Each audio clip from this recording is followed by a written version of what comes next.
This is Show Up as a Leader, a show from PeopleForward Network, helping you maximize your positive impact on the world by becoming your best, fully authentic self. Hey everyone, it's Rosie.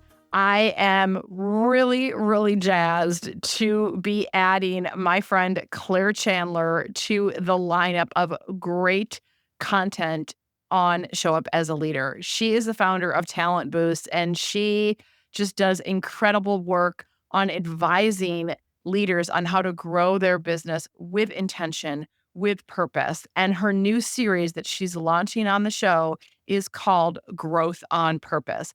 I've had her on as a guest a few times, cannot wait for her to bring her wisdom, her humor, and all that is Claire into this feed. She is going to be providing you with a framework and practical actions that you can lean on to be intentional with yourself, to be intentional with your teams, intentional with your business, and really building a sustainable ecosystem with your talent so that you're ultimately future-proofing your workplace. Take a listen.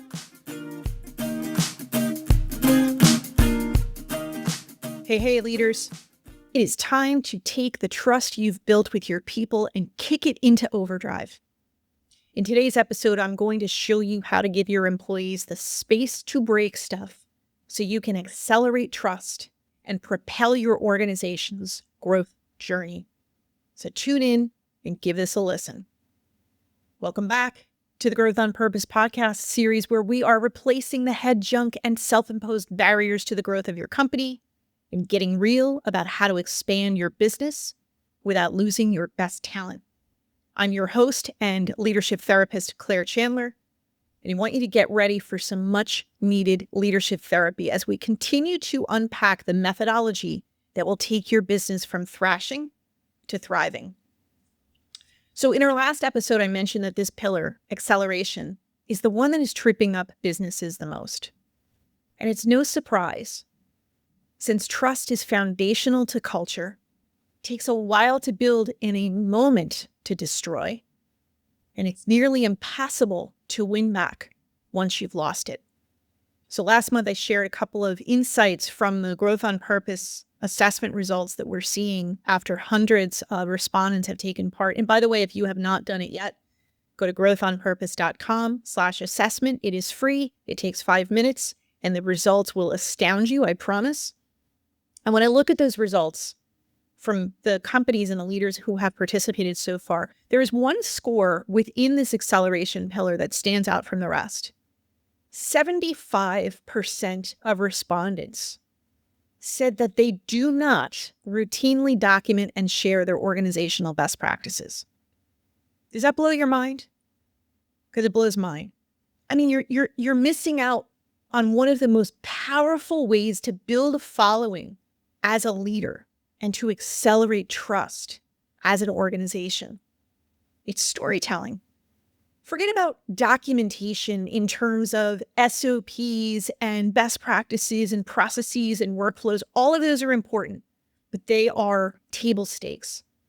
Storytelling is one of the greatest ways that you as a leader can demonstrate authenticity, vulnerability, and humanness. And it's by reminding people that you're human, that you will get them to relate to you, to trust you, and to follow your lead. Until they do, you have zero chance of crushing your growth goals. And so I want to share with you 2 examples of stories that I have learned from just a couple of world-class companies that I've had the opportunity to interact with. So several years ago, I attended a conference, and I had the privilege of listening to a keynote from the late, great Tony Hsieh, who was the founder and CEO of Zappos. And after his talk, I had the opportunity to speak with him one-on-one. And he shared this story that has stuck with me. You may know, you may not know, that in Zappos, at least during Tony's reign as the CEO, he required that every new hire spend their first 2 weeks of employment at their customer service center in Arkansas.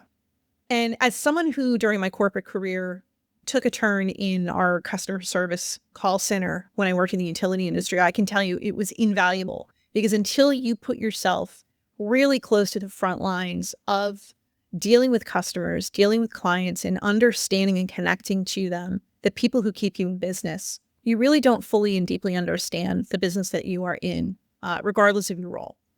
So anyway, there was a story that Tony shared where an older gentleman called into the customer service center. Now, Zappos, if you're not familiar, started out as a shoe company, and it was primarily shoes. I think they sell a whole bunch of other things now, but originally at their core, they were a shoe company. And so this elderly gentleman calls into the customer service center, and he gets a representative. Apparently his wife had ordered several pairs of shoes. The great thing about Zappos is you can order a whole bunch of shoes. It's free shipping each way. You can return them, no questions asked. It's wonderful. This is turning into a commercial for Zappos. I promise that was not my intent. So anyway, this older gentleman calls in, and he explains to the customer service representative that his wife had ordered several pairs of shoes from Zappos. And by the time they arrived, she had unexpectedly passed away. So this grieving gentleman called into customer service because he said, I don't know what to do with these shoes. Now, the customer service representative did not say, thank you for your call. Let me place you on a brief hold while you listen to some really awful instrumental music, and I go find a manager who is better equipped to deal with this. That's not what happened. Instead, the representative said, I don't want you to worry about these at all. I'm going to send you a return label. You're going to return these shoes, no questions asked. And I'm very, very sorry for your loss and all that you're going through. But the representative did not stop there. She actually took it upon herself to send this older gentleman flowers, an expression of sympathy on behalf of herself and on behalf of Zappos. She did not go and seek approval from some higher up. She did not fill out some complicated form. She knew the right thing to do, and she did it. And she was empowered to do it because she was a living, breathing example of the Zappos brand. Let me tell you a second example. I had the great honor of supporting a company called Sikorsky Aircraft. They're based in Connecticut, and they build by hand helicopters for the military. And the founder was this gentleman called Dr. Sikorsky. That's the name of the company. And his presence loomed so large in the organization that his office is now encased in glass and is enshrined to the legacy and to the memory of Dr. Sikorsky. And if you were to walk by that wing of the Sikorsky offices in the building, the factory, and walk past his office, you can look in and you can still see his hat that he wore every day sitting on his desk. And fast forward to a CEO who succeeded him a few generations later. He had this massive town hall once, and he had one of their helicopters set up on the stage, and it was riddled with bullet holes. And he said to the entire employee workforce gathered there for the town hall, you remember that our mission here at Sikorsky is to bring our soldiers home every time. And he said, this helicopter is one that you built with your hands and your hard work and your efforts and your ingenuity. And I'm here to tell you that even though this helicopter was shot at and is riddled with bullet holes, it still brought home the pilot safely.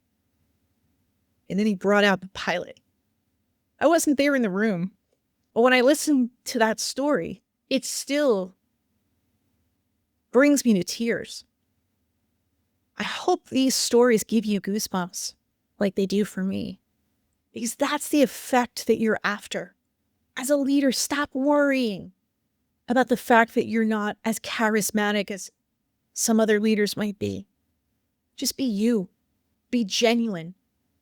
Share the stories from today that become part of your organizational folklore. And encourage your people to share their stories too, both within and beyond the walls of your company. When I facilitate team dynamics retreats, part of my job is to heighten the awareness of everyone in the room to what their colleagues uniquely bring to the table. And it's also to bring out their stories and create an environment where they feel not only comfortable, but excited to share those. And one of the ways that I do that is by uncovering how they prefer to communicate. A couple of episodes ago, I think it was episode 5, I told you that there were 4 things that you needed to decipher in your employees if you wanted to keep them. And then I only shared the first 3 with you, and I kind of teased out that number 4. So sorry to leave you in such suspense, but I'm going to end that right now. That 4th element of their DNA that you want to decipher in every employee is more relevant to this pillar, which is why I held it back. Because when you uncovered this aspect of every employee, you immediately improve the dynamics of your team. And it's all about how everyone uniquely and individually prefers to communicate. And so there's this tool that I use, and I've shared it with some of you as you've reached out and asked to test drive the tool. And one of the things that it uncovers is this succinct list of things that each person who uses the tool needs to have in an interaction with another person to consider that interaction worthwhile, positive, and productive. And equally valuable, maybe even more so, is the second list on that same page, which is what I call their 3rd rails. The absolute must-nots that if you were to engage with that employee in an interaction and you violate one of their 3rd rails, you will see the light go out in their eyes as they mentally check out of the conversation. Do you know, as a leader, what each of your employees must have in an interaction to lean in versus mentally check out? If you really want to build and nurture trust, you might want to figure out what your teams need, what they need individually in order to lean in and continue to invest their heads, hands, and hearts, and as teams that they need in order to collaborate with each other and with you most effectively. Remember in the last episode, we were talking about, or I was talking about, giving your people the space to break stuff. Well, if you bring them together into a retreat-like setting, a workshop, an all-day meeting, a half-day meeting, and you've warmed them up and built some trust through sharing a compelling story, I'm going to share a secret about how you accelerate that trust. You want to stop the drama? You want to get people to create solutions versus problems? Give them a common enemy to conquer. It is our human nature to be competitive. And left to their own devices, a lot of employees, especially those who are disengaging, especially those whose needs, especially around the space to break stuff, are not being met, will create drama versus solutions. They will compete with each other rather than against your competitors, unless they have a common enemy. And so one of the really easy common enemies you can give them is an overly bureaucratic, cumbersome, ridiculously frustrating process. So one of the things I do in a retreat like this is I have everybody take out a Post-it note, a piece of paper, whatever, and write down for themselves individually one process that they have to complete at some point in their job, in their department, in your team, in the organization, that is hair-pulling frustrated.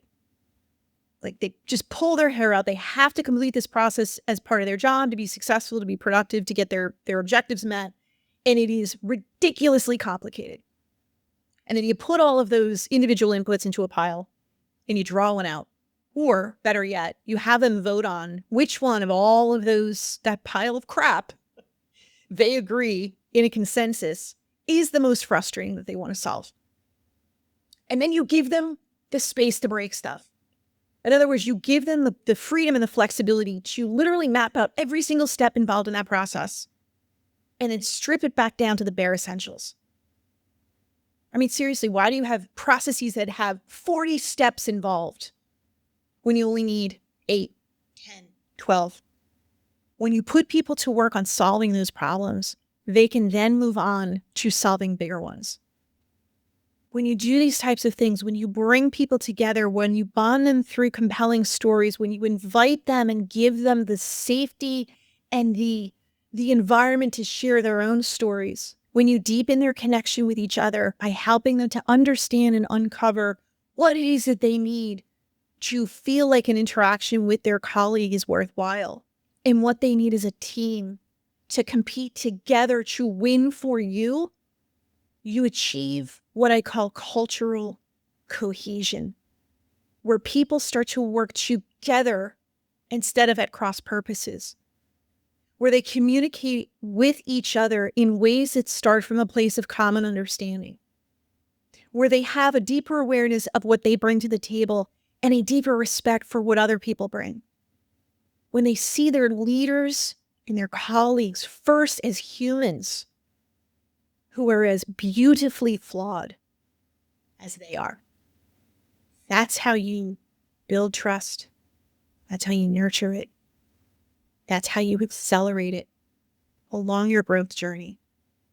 In the next couple of episodes, I'm going to unpack for you the fourth and final pillar, which brings these three previous pillars to their logical conclusion, which is this beautiful, perpetual growth journey where your employees and your leaders and your teams enthusiastically lean their shoulder into the wheel and do what it takes to fulfill your vision. And oh my gosh, what an impact you and your business will make then. In the meantime, I would love for you to reach out. If you haven't taken the assessment already, please go and take it. It's free. It takes 5 minutes. I'd love for you to reach out to me. Email me at claire@talentboost.net. And I'd love to hear your biggest takeaway from this episode. I'd love for you to tell me a story. The power of storytelling is hugely moving and compelling and attractive and engaging, and it builds and nurtures and accelerates trust. And when you email me with your biggest takeaway, and I promise I read every email, this time I'll even send you a free gift. I will send you the agenda that I use when I'm facilitating my team dynamics retreats. So until next time, thanks for listening. And don't forget to keep going, keep growing, and do it on purpose. I'm Rosie Ward, and this is Show Up as a Leader. To learn more, head over to PeopleForwardNetwork.com and, of course, hit that follow button.